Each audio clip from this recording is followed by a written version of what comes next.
What's up, everybody, and welcome in to another edition of College Basketball Countdown here on Pub Sports Radio. I'm your host, Jeff Nadeau. We are live here on a Saturday. Plenty of games to sink your teeth into today. NFL playoffs tomorrow. We'll figure out who's going to the Super Bowl as of tomorrow night. I hope you're all having a great weekend so far. As customary on this show, we'll break down a couple of games that I find interesting, and then we'll take some of your questions, comments, concerns, and run with it here on a Saturday. As always, if you're new to the channel, please make sure you hit that subscribe button. If you're here, make sure you hit the like button, and make sure you check out all the great shows here at Pub Sports Radio. Shout out to all the people watching currently. Last night, not a lot of games. Let's just be honest. The continued not putting a lot of games on Friday and then putting them all on Saturday is a bit crazy. I feel like there should be a lot more games on Friday, but as the season goes on, you get into the kind of the rivalries and things of that nature, bracket busters, that kind of stuff. You'll have better and more games on Friday night. But the big story last night, Luka Doncic, obviously 73 points, and it caps off, arguably one of the better weeks for scores in the NBA in a very long time. I don't know of any week ever where you had two 70-point scores and a 60-plus point score. Just unbelievable. And you'll hear all the people, they don't play any defense, But, again, we didn't hear that when Michael Jordan was doing stuff like that. We had to just mask and, just look at – it's impressive any way you look at it. Luka Doncic, unbelievable.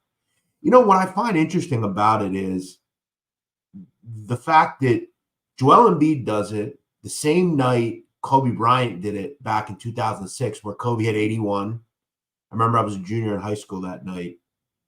And then last night was the anniversary of Kobe Bryant's death.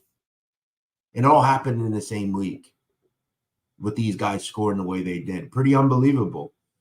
Pretty unbelievable, man. The talent level is so unbelievable. But it had me thinking, Wilt Chamberlain scored 70 or more 6 times in his career, and 60 or more 32 times. That's crazy. Think about that. That's nuts. Without a three-point line, by the way. Without a three-point line. However, there are games today with a three-point line, and we're going to get into them right now. Shout out to anyone in the chat. I appreciate it. Feel free to make your presence felt. If you're going to ask about a game, please feel free to drop the line as well. It is appreciative. There are too many games for us to look around and try to find. Some people will bring up games that maybe I don't have the number for in front of me. Let's get to it. King Oos, hit the like button. Yes, please do. Hit that like button. Hit that like button. All right, let's start it out here. We will begin with one of the earlier games on the card. I believe this game starts at 2 o'clock Eastern, which makes it quite early on the West Coast.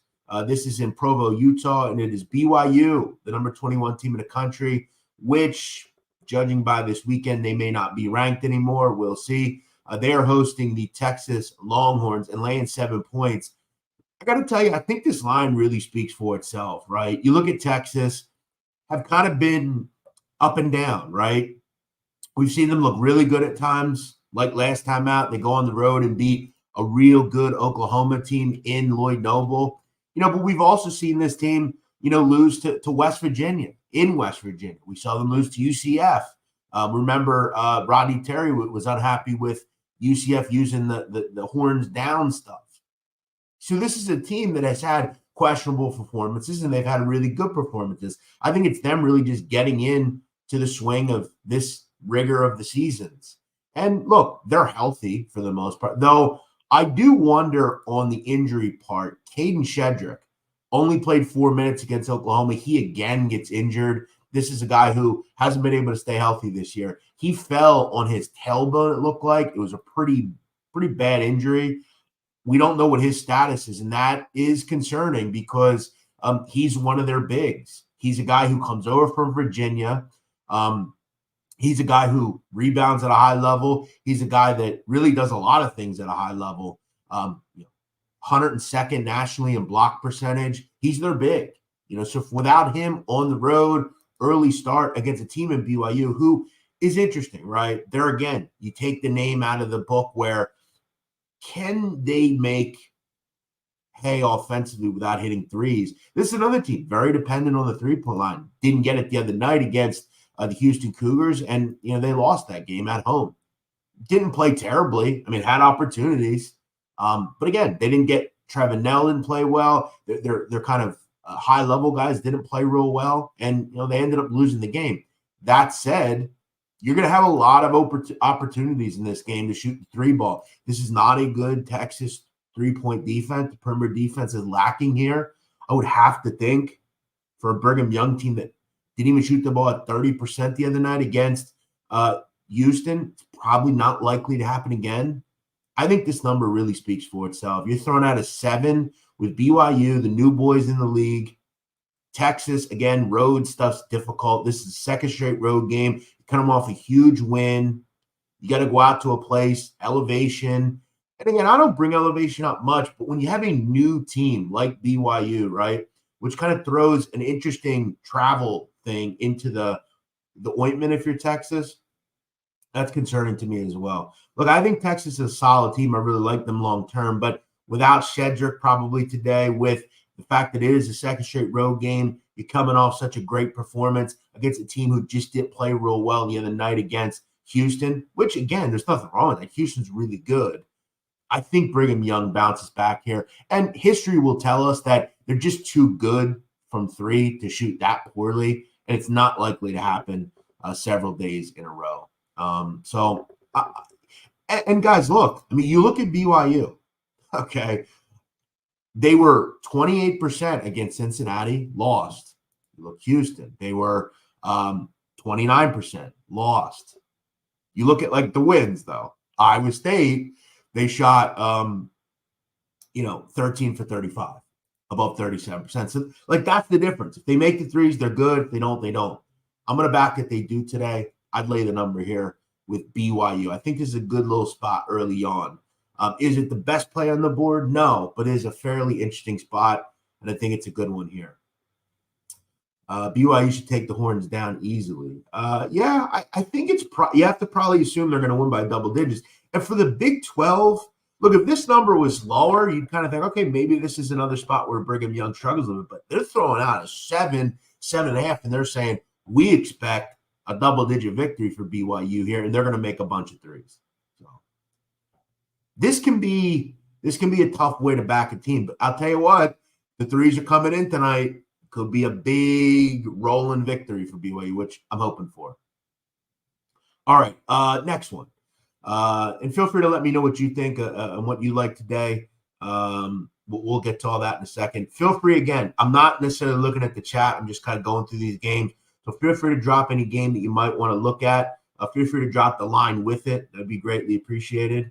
All right, let's go to the America East. Small conference here, but this is an interesting game. Vermont, another road game at Bryant, okay? Just to give you a lay of the land in the America East.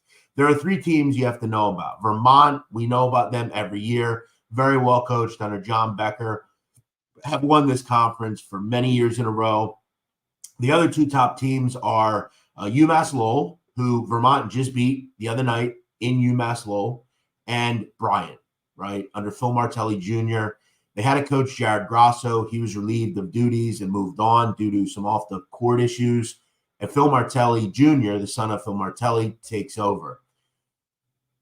This is a big game, right? Because Bryant's 5-0. They've beaten every comer in this conference so far. However, now they got to play Vermont, right? And this is going to prove important because this is their first step up of conference play. Now, last year, they lost both games to Vermont, one by 10 and one by, I believe, 4. So for the most part, they played pretty well. But this has been the issue for Bryant ever since coming over from the Northeast Conference is they can't get over the hump and beat Vermont. Now, this is a tough spot, though, for Vermont because, again, they always play close games.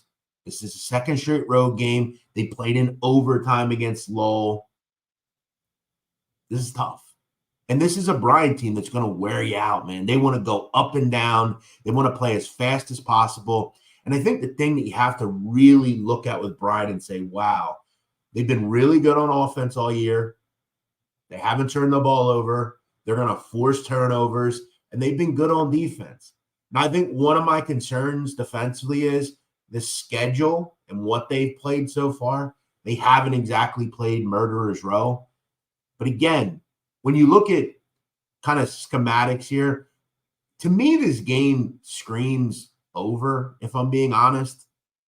Both these teams, Vermont, very guard-oriented. Okay, they're not a group that have a bunch of bigs. They don't really defend the rim at a real high level. They want to work in and out. They have great shooters, a lot of three-point options. Delaney's terrific. This group is guard-driven. And so is Bryant, right? That's always their kind of thing as well. Sharif Gross-Bullock, Pinson, Rivera, Timberlake. They don't really work out of the post either, right? And both these teams can play and are efficient. And both these teams struggle on defense. I don't believe in Vermont defensively. I think a lot of their success in conference is due to the fact that they haven't played anybody. Now you got to step up and you got to play a team that, can score and is really good. And look, as I said, I think Vermont's issue at times is the rim defense. I thought Lowell did a pretty nice job offensively against them last game out. They ended up only scoring 65, but it was one of those games where there weren't a ton of free throws. Vermont didn't draw a ton of fouls. Neither team shot the three ball well. They were both under 30%, and they got to 127. I mean, it was a low-scoring game, even in overtime. That said, I think this one's probably a little bit different. Bryant's pace is just so frantic and up and down. Now, Vermont's not going to give you much pace, but they give you efficiency, which is what you want. And remember, Bryant feeds off of turning you over. Vermont is top 15 in turnover rate on offense. They just don't do it, right? So for me, I'm going to lean over in this game. I think we see kind of a first to 75 wins. I think this is an up and down game. I think Vermont has success against Bryant. I just don't think they're very good on defense. And I think Bryant's guards can operate and kind of do their thing as well. They've been really good on offense. And you just kind of hope Bryant starts shooting the ball a little bit better from three. They haven't been good all year, but they still have found ways to get into the 80s regularly. I mean, you look at every conference game, they've scored 75 or more points. In 3 of those 5, they've scored 80 or more, one of which they got the 98. It was a fun game against Albany. So they don't exactly need pace. This is just efficiency a lot of the time. As far as the side here, I mean, 2 straight road games is tough. But do I believe Bryant can actually win? Until they do it, I'm just not really in belief or want to believe they can. And are you getting enough? You really just need them to win here. That's really all you're getting here. You're not getting 3 or 4 at home. You're not getting a good number here. Maybe you bet it live. Maybe Vermont goes up, 8-2 and you get a better number.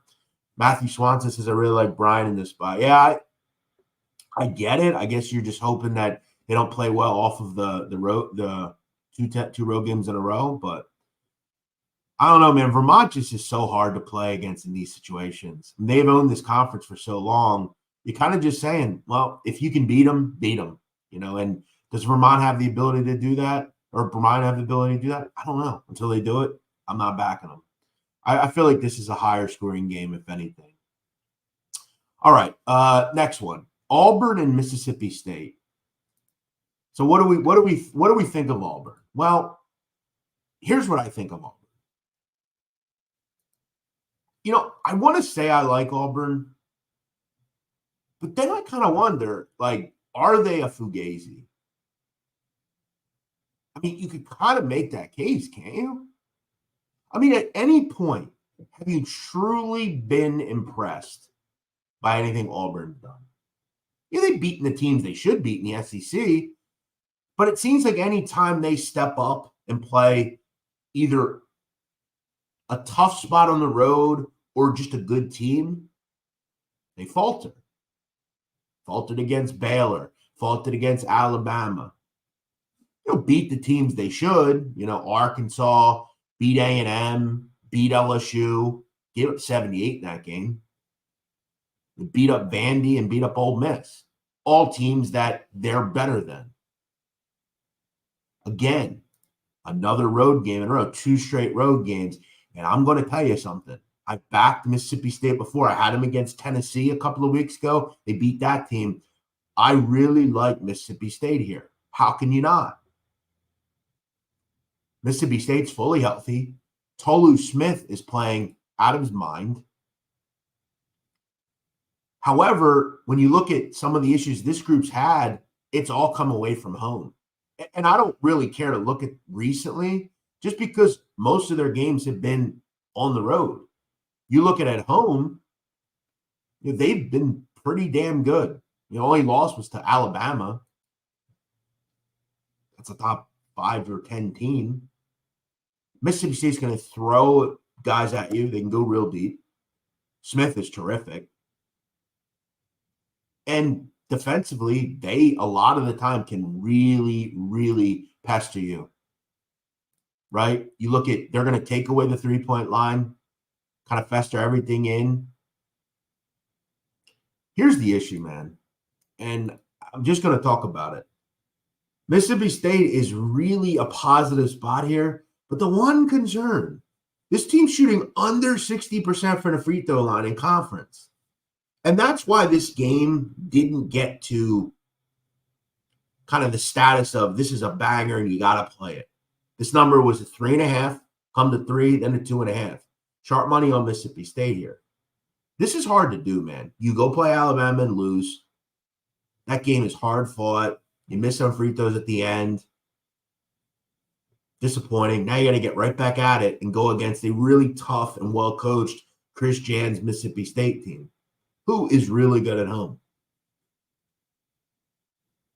But I have this bizarre feeling that this game could turn out like the Alabama game for Mississippi State, where the game's close, you just can't get over the hump, and you're dead in because you missed 12 free throws. That game is prominently in my mind because they lost by 8 and were 15 for 27 from the free throw line. 15 for 27 and lost by 8. If they just make 20 instead of 15, they cover or they hang right there. It's just, you can't have that happen. And again, you look at the other side, Alabama made their free throws. That's your concerns here. Now, I think this number is correlated where if you like Auburn, you probably like the over. If you like State, you probably like the under. I am leaning more towards the thought that these two groups defensively are super undervalued. And that's kind of has me thinking that 145.5 is maybe a bit too low. And, when you look at these types of games for this group, Mississippi State, when you play a team like Auburn that, or just a good defensive team, they've done a nice job at keeping the games low scoring. Last season, these two groups, I just want to kind of look into that. I don't remember offhand these games last season with these two. I don't know if they even, they did play each other once, 69-63. They won the game. So it's kind of a in the mud rock fight. First to 70. Tolu Smith's one of the best players in the SC. Yeah, he is. But again, the thing that's giving me pause here, free throws. 145.5 seems a bit high. Just my thought. I think this is probably like first to 70 wins. Auburn's really good on defense too. We've got to give them some credit for how good they've been. They play a very frantic up and down pace. It's the number 1 defense in the SEC. I think for me, instead of worrying about a side here, worried about if free throws are going to screw me, I'm going to lean on the under here. I think it's a pretty good play. 145.5 is a bit high to me. I think we're kind of just feeling like Auburn's going to do what they want to do. But again, they do play fast. But, Mississippi State is quite slow from a tempo standpoint. And when we look in conference, both these teams have been extremely slow. These are two of the slowest tempo teams in the country or in the league, 11th and 9th. So you're going to have a slow, more deliberate tempo.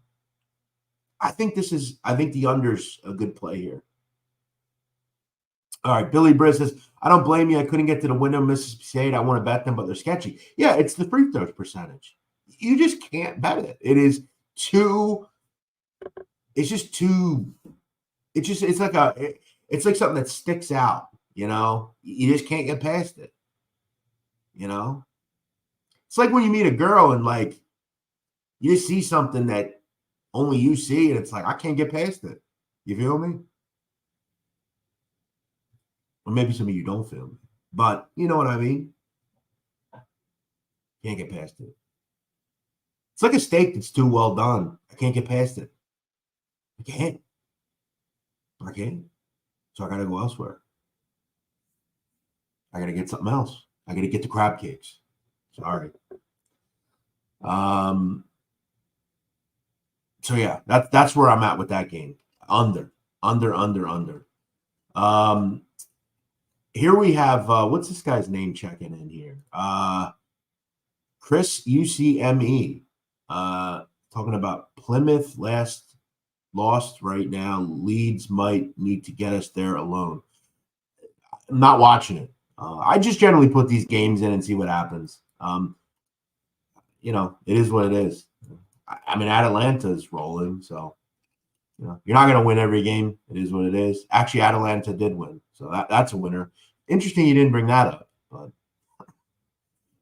that's always how it goes on these shows. It's like you always come in and mention the law or a game that's not winning. It's like, well, what about the other game?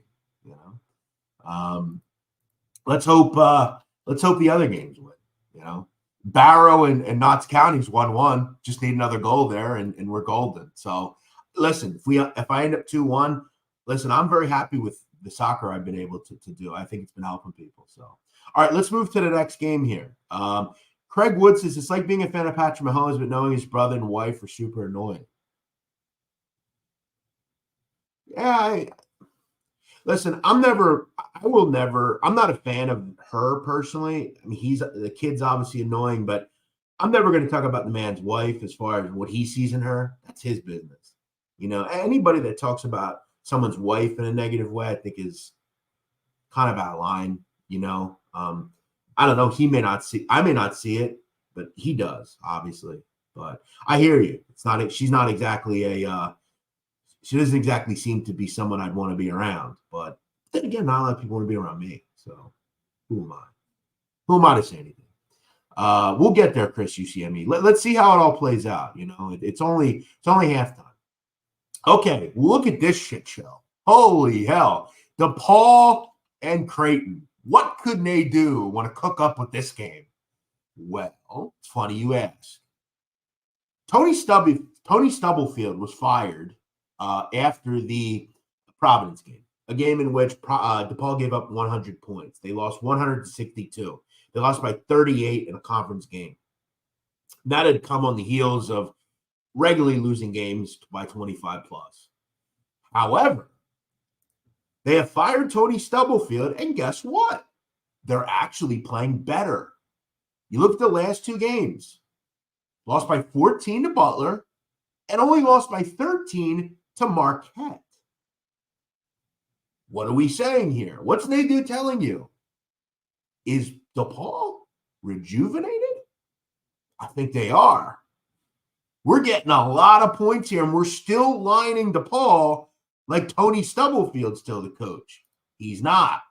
He's been fired. Let's go back to the box score. Chico Carter didn't even play for DePaul the other night, and they only ran 6 guys essentially and still hung around in the game. This is a lot of points, and this is a hell of a lot of points for Creighton, who, what do we know? If the threes aren't going in, this isn't easy. This is too many points to me. I'm actually going to get involved and take DePaul. 24 points in a conference game with a team that we have to tell ourselves is not the same team as before they fired Stubblefield. They are responding. They're playing a bit better. It's not easy. I get it. DePaul stinks. Everybody knows it. But everybody knows they stink.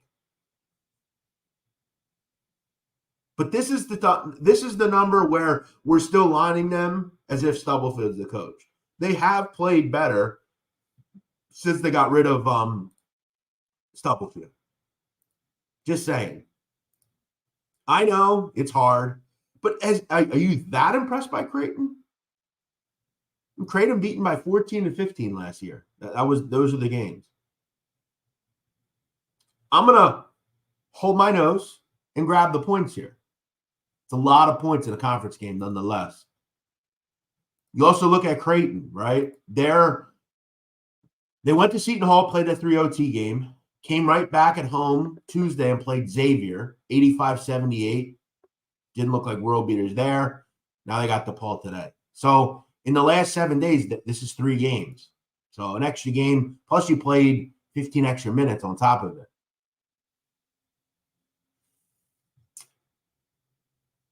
I'm going to take 24 with bated breath and hoping DePaul, little bit of a kind of a last gasp here. They respond. Here's what I will say, though, one final point. It's hard, man. I get it.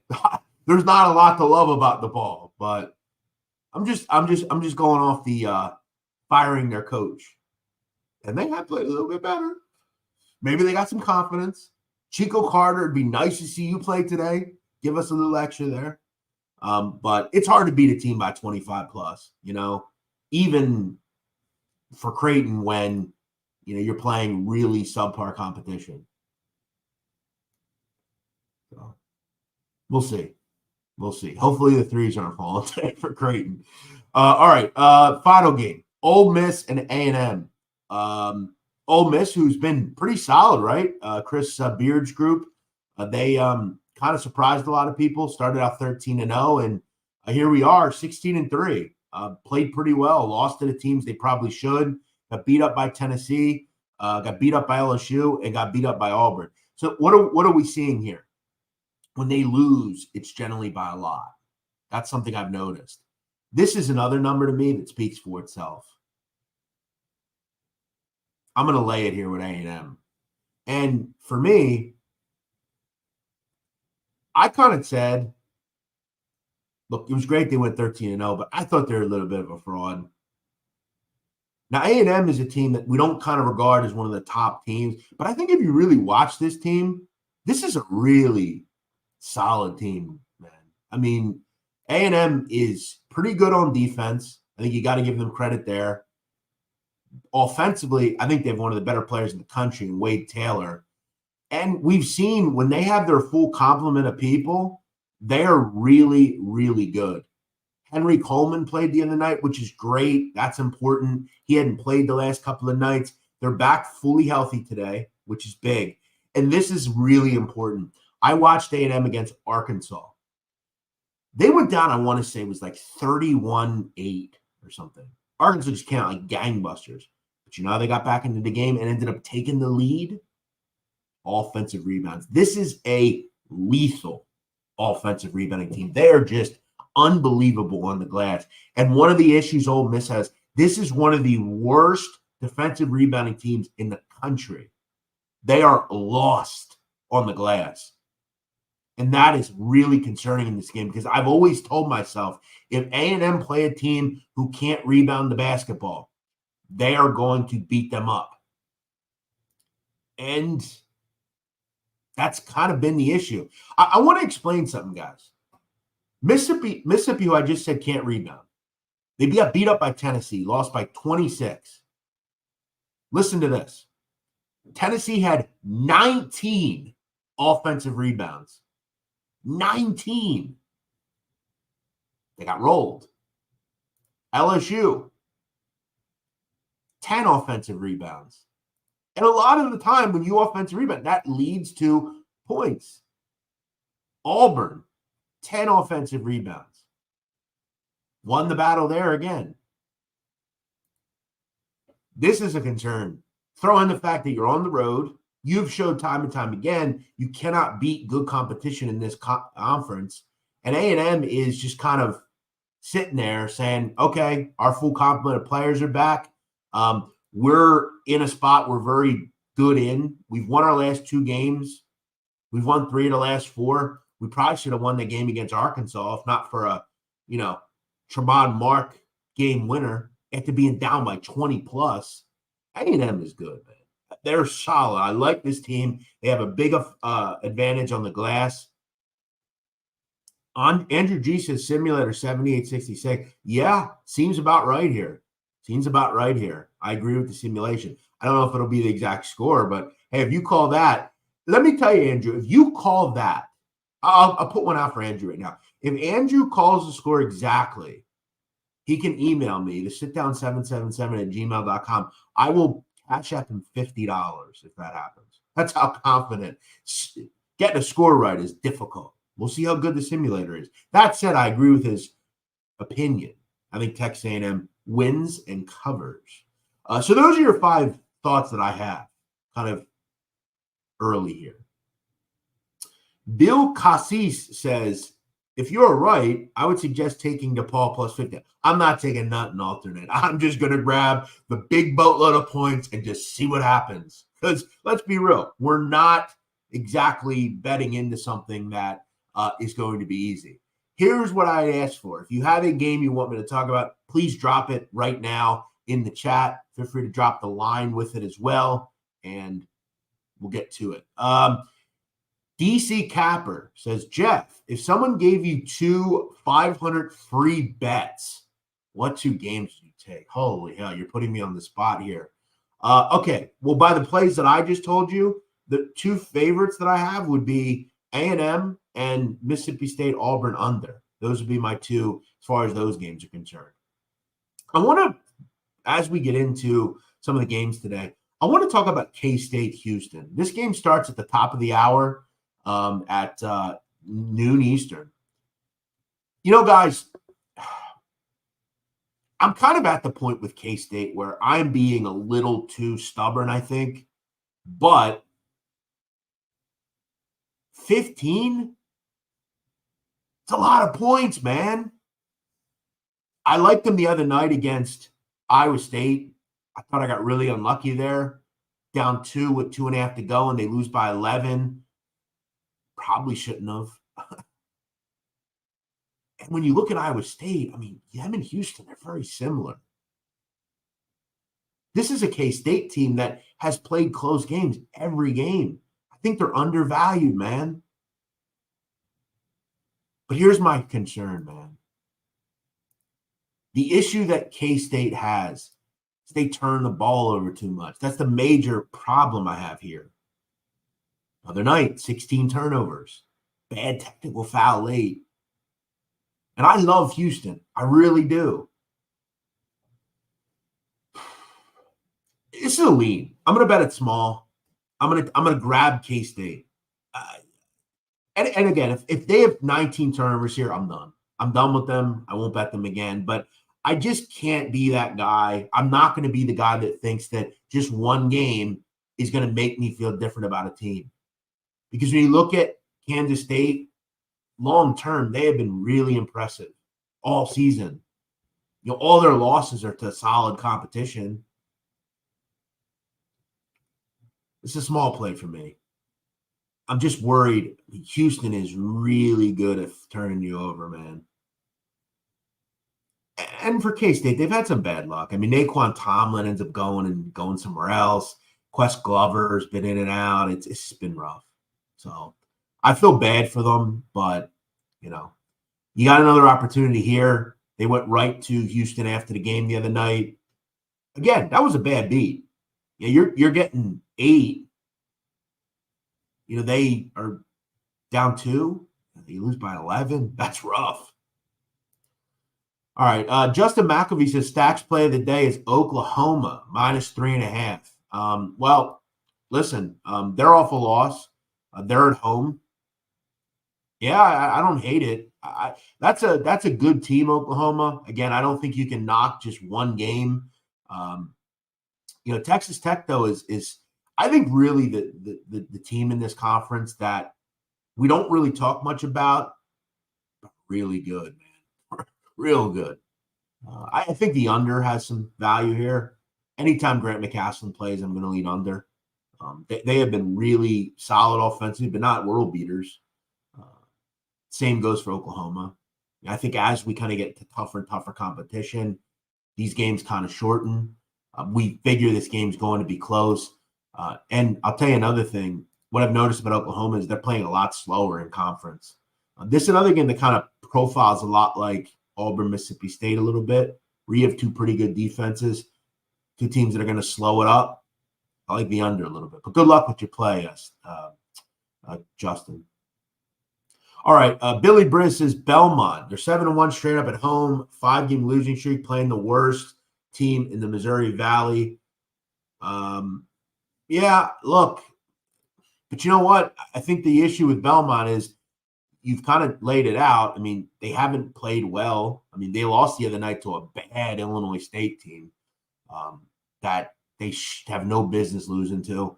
Look, the same problem persists for Belmont year after year. Is they're not good defensively. And I think concerns here are Luke Yaklich is a pretty good defensive innovator. But for them, the continued issue is offensively. They're not exactly going to have a tough go of it defensively today. This team that they're playing is not good defensively. I can't get behind Belmont laying a number. They're just not good enough defensively. But listen, I wish you the best in it. I'll just tell you that UIC is not as bad, I think, as maybe the record indicates. Yaklich comes from the Beeline School of Defense, and they're going to get a better – they're going to get a bad team defensively, UIC, today. So they can score, I think, efficiently in this game. Now, as you said, they're 7-1 straight up at home. You need them to win by 6 or more. So that's a big ask to go from just having a win to win by 6 or more. You essentially need to feel comfortable. For you to feel comfortable here, you need to be up double digits. Do you really want to be up 7 with a minute to go? No, you want to be up 12. You feel me? And do Belmont have the ability? They're not playing well right now. They just aren't good enough on defense. They play too frantic. And this is one of those clash and styles games. Illinois is going to walk the ball up the court. Belmont wants to go. Travis Todd, what do you think about Wyoming plus 7.5 against Colorado State? I'm a CSU fan. They haven't won a road conference game yet, and now they're traveling to their rival and expected to win by 8+. How does this line make any sense? Well, that's a good point. I feel like Wyoming's been a little disrespected all season. They were a huge dog the other night against San Diego State. They almost blew it, but they ended up covering. I think the thought is why this number is so big is because Wyoming is, for the most part, not played well. Maybe they've been disrespected, but it's for good reason. They've gotten blown out against every quality opponent. New Mexico blew them out. BYU blew them out. UTEP blew them out. Utah State blew them out. San Diego State blew them out. I mean, I guess I'm impressed with the fact that they beat Nevada, but I don't know, man. Colorado State's a hard team to bet into. I will say this, and I think one of the continued issues Colorado State has is probably on the defensive end. They did get Jalen Lake back the other night, which is helpful. They're back fully healthy. So that lends to believe that they're probably going to turn it up. You're a fan, so I feel like you have a good read and you feel like you probably can wager on this team better than I can. But Wyoming's been pretty bad. And the thought is they're going to lose here, and this is a quality opponent. And against quality opponents, they have gotten beaten up. So I wish you luck. It's not a game I'm really looking to bet on, but have some success hopefully for yourself. Robert Franklin, Princeton. What do you think of them against Cornell? Well, Princeton's the best team in this conference. Generally, that's usual under Mitch Henderson. Princeton is 15-1. They have one loss. It's a 4-point loss at St. Joe's. Pretty impressive. Running through the Ivy, no surprise there. This is a hard game, man, because this is a team that is the complete opposite of their opponent. Princeton will play as slow as possible. Cornell's going to play as fast as possible. Brian Earl Cornell teams every year. Boom, boom, boom, boom, boom, boom, boom, boom, boom, boom, boom. Now, generally, when I have a Princeton offense, when I have a Princeton team, I'm generally going to side with them in a pace battle. And look, the truth is they had no issues last year. They're going to score efficiently against Cornell. And Cornell's just not good on defense because of the way they play on offense. I would try to get away from the points here and just play the money line. Game could be close, could be a mid to higher scoring game, but Princeton's better than Cornell. I like Princeton. I think it's a good bet for yourself. I want on the road. I want to get rid of the points in some way. There might be a 2 out there. Maybe you get a decent money line price. I think you just maybe hold your nose and play that. That's what I would do. The pace battles are tough. Who establishes tempo? Princeton does do a nice job at limiting transition, so that's good. Catch and shoot opportunities, that sort of thing. I think it's a good matchup for them. All right, do I have any thoughts on TCU Baylor? Well, look, not really. I'm a Baylor guy. I like this team. We've obviously seen them struggle the last 2 games, but there were 2 close games on the road in the Big 12. Nothing wrong with that. Now you're back at home, friendly confines of Foster Pavilion. You're going to have a raucous atmosphere tonight. I think the issue that I have with Baylor is the offense has kind of disappeared in conference. And that's concerning because their defense isn't good. And tonight, against a good offense at TCU that is going to have their head on the glass, they're going to downhill, they're going to be quick, up and down. I just feel like Baylor right now is kind of lost offensively. And that's concern because their defense isn't good, but they had always had the ability to score and do their thing. They haven't looked great offensively, and that's really concerning to me. You look at it in conference, this team's 11th in 3-point offense, 11 in 2-point offense. It's not good enough.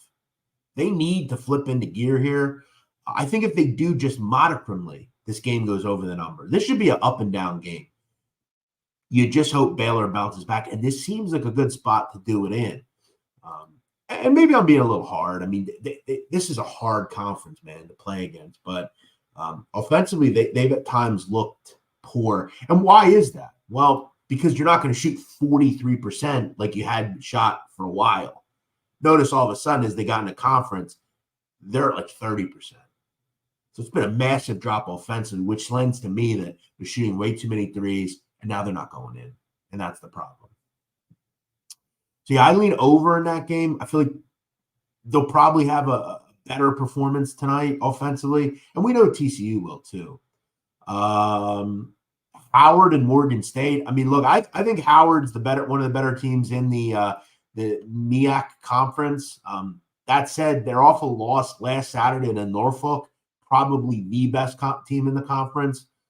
You kind of look at where their head's at. This is kind of one of those Baltimore-Washington matchups. Morgan State is Baltimore. That's a bad team, Morgan State. I think Howard probably bounces back here. I'd lean on land the number. But that is a conference where you don't exactly have good shooting teams, just the truth. But they should bounce back. They've had a week off. They lost to their, to the team above them. And now they get kind of a soft opponent here. Morgan State University is not good. I think they have 1 win, and their awful win. So this could be a bit of a letdown after an OT win the other night. And this is Sleepy. I'm glad you brought this game up. Remember who Morgan State just beat? Coppin, their rival, in overtime. Massive letdown game here. Howard's a good player. That's a good call by you, Sleepy. That's why we like these chats. There's some astute people here. All right. Swiss Horton, $20. Thank you, Swiss Horton. $20 to the Pub Sports Radio coffers. I appreciate that. Thank you for supporting us. If you'd like to support, feel free to become a member. Send in a donation. Hit the like button. Whatever you can to support Pub Sports Radio. It is independently owned and operated by the great Jeff Slaughter. So make sure you support the chat. All right. Jeff and chat. Can you bring that back up real quick? Sorry, I was just reading it right off the screen. What teams in the 12 o'clock slate that are home favorites actually get it done? Home favorites and get it done. Okay, so what this guy's looking to do is he is looking to create a money line parlay, and he wants favorites that will win at home. Okay, well, if you're just asking me home favorite that will win, I believe Houston will win. You're telling me about on the money line. I'll give you 3. I think Houston will win. You're asking me, so I'm answering. I don't know that I would play these. I guess you're trying to do a parlay. I think Houston will win. They're not a home favorite, but I think Virginia will win as a road favorite, even though they're a shitty road team. I think they'll beat Louisville. And I think Providence will win. Kind of a weird question, but I think they actually get it done and win on the money line. So, kind of crazy, but you asked. Thank you for the contribution. All right. Iowa, Michigan. Games in Michigan, so you get Doug McDaniel. Over? Have you watched Michigan defensively? They're lost. And we know Iowa don't play any defense either. That game seems like first to 85 wins. I lean over. Northwestern, 2.5 against Ohio State. Yeah, I don't mind that. I think the one issue is, Northwestern's obviously coming off of the game against Illinois, a game in which they, obviously got the job done, but it was overtime. It's your rival. And now you get to come right back a couple of days later and respond. That's not easy. But, yeah, home teams in the Big Ten, I don't really even talk about these games because I would just always tell you to bet home teams. And in a game like Iowa, Michigan, if I don't want to back the home team, I just say, well, over. Because, neither team plays defense and both have offensive weapons. Doug McDaniel, boom, boom, boom, boom, boom, bang. All right, Dayton, Richmond. Is Dayton a trap?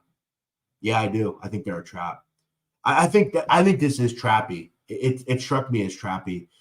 Though I did see this number go up a bit. Richmond's kind of a team similar to Bryant in a way. Can they actually win big games when they need to? They're going to have an opportunity tonight in Richmond. Dayton is the class of the conference. I think what makes Dayton so dangerous this year is they're great on defense as usual, but they have been real good on offense. Kobe Elvis, Deron Holmes, plenty of firepower there. Nate Santos, that's a good team. You're well versed.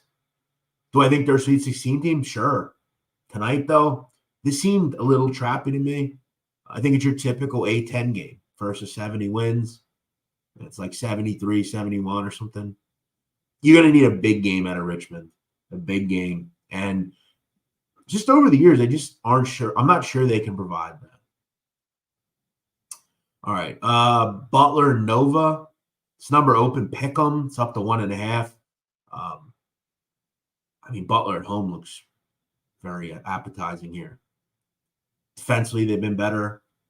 Nova, I can't figure out. And look, I feel like if you can just zone Nova, you'll win. They just haven't had the same marksman that they normally do from three-point land this year. And here's your issue, and I'm going to just kind of explain this. They're 9th nationally in three-point attempts to field goal attempts. What does that mean, layman terms? They shoot a lot of threes, okay? However, they're 225th in three-point percentage. So what does that tell you? They have no offensive identity. And you can just zone them, and that's that. I think teams are figuring out Villanova, and that's why they've lost 4 or 5. And the only wins in conference have come against DePaul twice, Xavier by 1, and Creighton by 2. So again, I give them credit for the Creighton game. That's impressive. But other than that, this is why this team's lost to Penn. This is why this team's lost to Drexel and St. Joe's and teams they probably shouldn't. Throw in the fact now you got to go on the Road. Thad Mott ain't stupid. He knows what to do here. And that's why this number's gotten bet up. All right. Do I have any thoughts on Georgia against Florida? Yeah, Georgia's been pesky. I think we got to give them some credit, man. They're coming off another nice performance. And Mike White's got a good team down there. It seems like they're finally starting to be a little cohesive unit. When they lose, they hang in games. They haven't lost a game by double digits since before Thanksgiving. I think, of course, you have to assume they can hang in this game. Absolutely. Absolutely. Do you think Pitt can win down in Miami? The spread is 4.5. They have revenge on their mind after losing in the title game last year. Miami's been underwhelming. Well, yeah, they've been underwhelming because they're not good on defense. They're actually quite putrid on defense. They went on the road and beat Notre Dame the other night. Big deal. I mean, me and 4 listeners can probably beat Notre Dame. Now you got to come back home and play a team in Pitt who have been pretty good recently. Beat Duke, followed it up, no letdown on the road, beat Georgia Tech. 3 straight road games, though. You got to wonder if it's going to catch up to you a little bit. Maybe over, right? I mean, I feel like the legs could go late in this game. It's a tough one. It's not a game I would bet on. I think Pitt 3 straight road games sucks. I don't want to bet that. And Miami, I just don't want to bet either. So it's a pass for me. We already talked about Wyoming. Does Cooley get smacked going back to the Dunkin' Donuts Center? I don't care that it has a new name. It's always the Dunk. I agree there. Providence minus 11.5. Yeah, I saw this one tick up to 12.5. Might be higher even at this point. Do I want to back Providence? No. Listen, guys, I hate to tell you, I don't. Ed Cooley, I don't think is really. I think we'll kind of think that the emotion's going to be crazy and whatever. I just don't think it matters that much. Maybe initially it could matter. Like if they go up 8-0, he'll hear it. But do I actually think they're going to win by? I think if they had Bryce Hopkins, I'd probably be more inclined to do it, but they don't. You know, Georgetown's been pesky at times, but they've also been bad at times. Listen, it's hard for Cooley just because it's his first year. I don't really think it's all his fault. I think long term they're probably an interesting team over the next year or two. It's a pass for me. I don't really want to back Georgetown, and I really don't. I think this number's a bit inflated because Providence is at the Dunk, and Cooley's coming in, so they're going to get extra points just because he's there. I don't know if I really get it. Is this number a little too high? I think that's kind of where we're at with it. So it's a pass for me. I didn't get involved with it. If Bryce Hopkins was playing, it might be a little different story. Because look, this game could fall like 8 or 9, and like with Hopkins, they may have won by 15. He's a good player. So yeah, I didn't get there with this one. I think it's just kind of an emotion game, and that's it. Kansas plus 4.5 against Iowa State. Yeah, this number's gotten a little high, but I think this number is there for a reason. Iowa State can really bog it down, man. They are a really good defensive team. They're getting the Kansas teams in a row here. They're playing well, man. They've won 4 or 5. Only loss at BYU. Nothing wrong with that. They beaten Houston at home. They beaten K-State at home. They beat TCU. Iowa State's legit. Otzelberger's a great coach. Kansas continues to have issues at times with turnovers. They haven't exactly been world beaters on defense. This number, it's a bit high, though. I didn't get there with it. What else do we have here? I don't have much in Illinois State, Evansville, 2 middling teams in the Missouri Valley. Don't got much there. Central Florida, Cincinnati. Cincinnati, look, good team. I mean, they're more to me, though, a dog group. I don't really want to lay points with them. I mean, they've lost 4 or 5. Now you're coming home and laying a big number to UCF, who I think you can make the case is probably the 3rd best defensive team in this conference behind Iowa State and Houston in no particular order. They're pretty good on defense. Texas Tech's up there. That's a lot of points to give to Cincinnati. I mean, they're not really a favorite type of team, are they? Seems like a lot of points. All right, a lot of comments today. I really appreciate all of you. Yo says we're all degenerates. You said it, not me. By the way, I need one more goal in Notts County Barrow in League 2. I need another goal here. Notts County's been, I believe, the highest scoring team in any league in England, even in the Premier League. Just give me another goal here. I don't care who gets it. This would be really irritating if I go a whole half and just need one goal with these teams and don't get it. Kind of irritating. It could be the difference between a winner and a loser because that Plymouth Leeds game ain't going over. So I need a winner here. All right. Providence will thrash them. Well, you're a fan, though. It wouldn't surprise me. I mean, I wish you luck. I didn't get there with the game. It's not one that I had a big feel on. I absolutely hammered time on Florida money line. I parlayed them with UNC. The Jeffrey Nadeau is my real father parlay of the day. Okay, well, I'm glad at least you recognize it. Good luck. Good luck. I have fun with this show. I enjoy it. It seems like I have a really good group in here, and this is where I'm best. This is why, guys, like I'm at. As you guys know, I do the mob show. I'm at the end of the road with that. I'm kind of feel like I've done all I can with it. So I'm kind of falling back in love with just doing this kind of stuff, and it's taken a lot of my time, that show. It's been fun, but every good thing comes to an end. It's nice not that I ever gave up on sports betting, but I've just had so much going on that I'm so excited to get off here and go bet Pegasus, Gulfstream. I'm excited. So if you're out there, I know there's a lot of horse guys at Pub Sports. I'm more of a weekly horse guy. I play during the week and stuff. But you got a bunch of races today. I didn't really get involved early with this card, but Pegasus is fun. So then again, though, I'm there on a Wednesday afternoon betting Gulfstream. I was betting Turfway the other night, so I'm just a gambler at heart. So I enjoy it all. All right, let's beat the books at everyone. Thanks, Jeff. What up, Sammy Phoebus? Thank you, my brother. Yes, let's beat the books. Absolutely. Do I have anything on Riverside? I tell you, no. I don't ever want to bet Riverside. I just don't. They're not good. They're not good at anything. But then again, Long Beach isn't either, but Long Beach is a little bit better. I lean Long Beach in that game. I'm not betting Riverside. Jeff, are you still making it to SAT? What is SAT? San Antonio. Oh, SAT, San Antonio. Please say San Antonio, because how the hell would I thought that was the SAT. No, I didn't take the SAT. Am I kidding? Yes, as far as I know, Pubpalooza. Yes, as far as I know, I'm going to mend some fences with certain people, but yes. By the way, Jose, get on camera, will you, please? If you can. Nice hair. Close. I see you. Thank you. I'm with my lovely birds over here. I got my mom birds this year for Christmas because I'm moving out. So yeah, that was my replacement. Now, are you Mexican, by the way? No, Venezuela. Born in Venezuela. Shout out to all my homies crossing the border.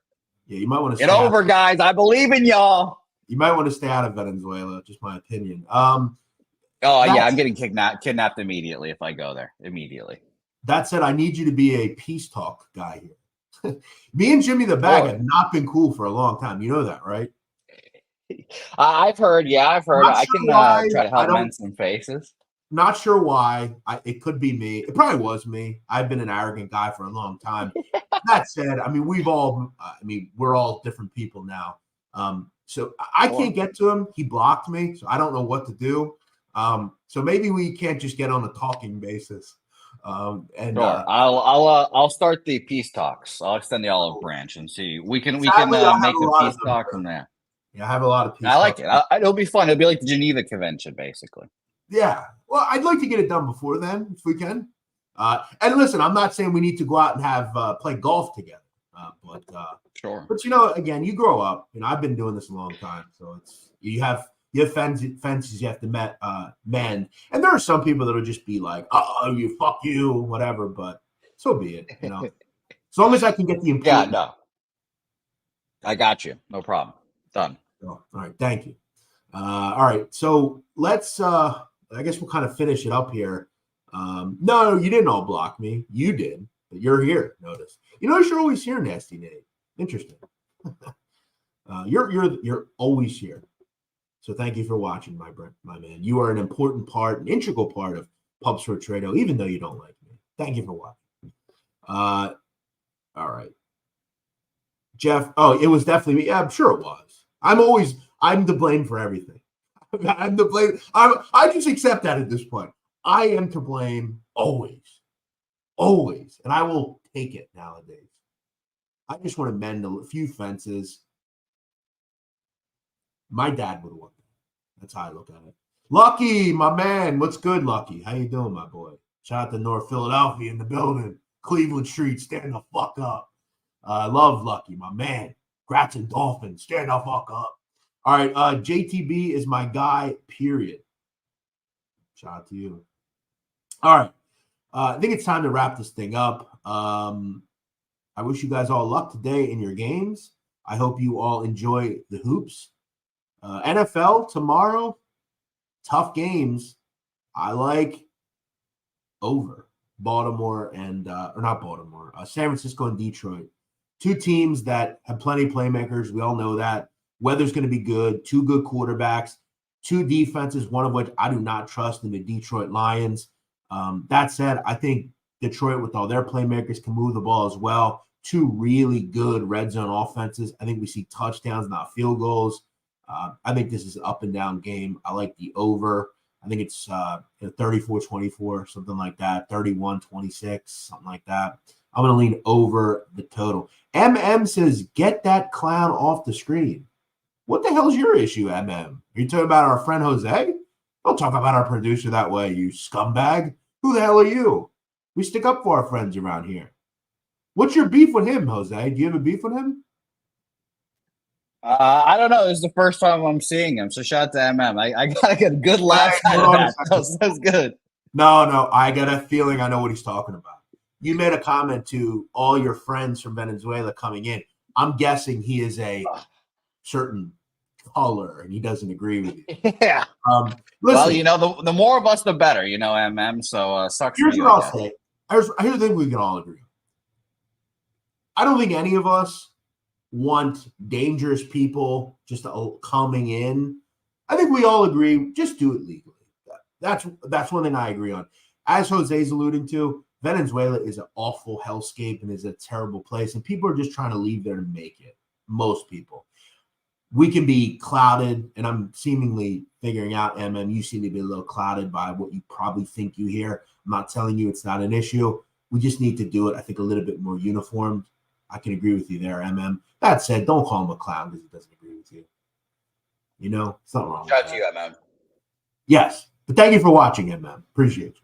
You've been here the whole show, so we appreciate it. Does Detroit Mercy ever win a game? We'll leave it with that. Do I think they ever win a game? No, I saw their, I looked at their schedule. I mean, they lost to IUPUI. That's the only, I think, winnable game they have. They get them a game again. I think they will win it. I think they will win one game. I think they will win one game for sure. But it's not been easy. What's my favorite over for today? My favorite over? Let me think here. Probably Michigan, Iowa. Great show, Nady. Thank you, Justin. Coming from you, that means a lot. If you like betting the horse, you better have a horse in the gold member race. Well, I'll be betting all the late races for sure. As far as the gold. Nadu. I don't know if you heard, Nadu. Yeah, what's that? Oh, Nadu. We have two tiers of membership here at Pub Sports Radio now. It's a great time. We have our regular PSR members, and we have gold members now. Gold members. And those gold members, every Wednesday and Friday, we spin the horses, as they say in the business. We have a horse race a stopwatch, and we have a race. We have all of our members in there, about 40 people so far. Depends on the time. Sometimes the races can be 2 hours. Sometimes the races can be 30 minutes. Sometimes it can be 1 minute. Who knows? We spin the horses, and then if you win the horse race, you get $50 American. It's a beautiful time, Nate. Okay. It's a beautiful time. Yeah, let me tell you, it's only $10 to get in this. $10 a month. You get 2 races a week to win $50. I mean, come on. It's a great time. Nothing better. Well, I wouldn't want to take away from the pool of people that are already in it. I'll promote it though. Become a gold member. What the hell have you been waiting for? How do you become a gold? Oh, you just become a member. Yeah. Become a member. Yeah, become a member. Upgrade that shit. It's great. Beautiful. Become a member and support the team here. All right, guys, I am out of here. I hope you enjoy your day. Thank you for watching. Thank you for supporting us here. And we're here every Saturday, doing the college basketball countdown at 10:30. here on Publishers Radio. Have a great Saturday. Enjoy the games.